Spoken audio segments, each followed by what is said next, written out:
چوتھا کلمہ توحید۔ توحید مانے اللہ کو ایک ماننا۔ لا الہ الا اللہ وحدہ لا شریک لہ لہ الملک ولہ الحمد یحیی ویمیت وہو حی لا یموت ابدا ابدا ذو الجلال والاکرام بیدہ الخیر وہو علی کل شیء قدیر۔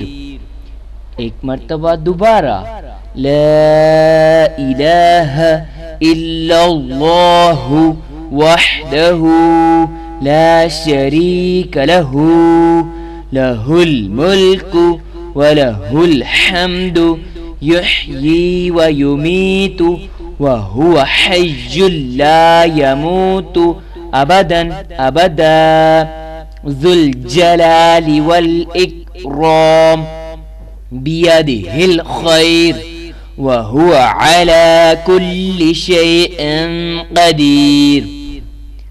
ترجمہ: اللہ کے سوا کوئی معبود نہیں، وہ اکیلا ہے، اس کا کوئی شریک نہیں، اسی کے لیے بادشاہی ہے، اسی کے لیے تعریف ہے۔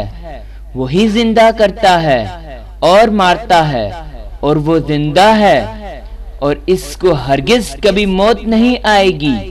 بڑے جلال والا ہے اور بڑی بزرگی والا ہے، اس کے ہاتھ میں بھلائی ہے اور ہر چیز پر قادر ہے۔